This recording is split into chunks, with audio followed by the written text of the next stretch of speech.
So hey guys, welcome to our YouTube channel. In this video I'm going to show you how to change your last seen status in Telegram.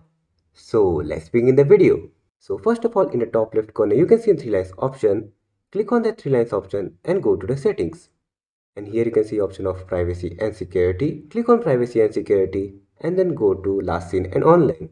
Here you can see an option of who can see my last seen time. If you just want your last seen only seen by your contacts, you can select my contacts. And if you don't want anyone to see your last seen, then just select nobody. And if you want to add some exception, you can go to add users and add exception by searching their ID.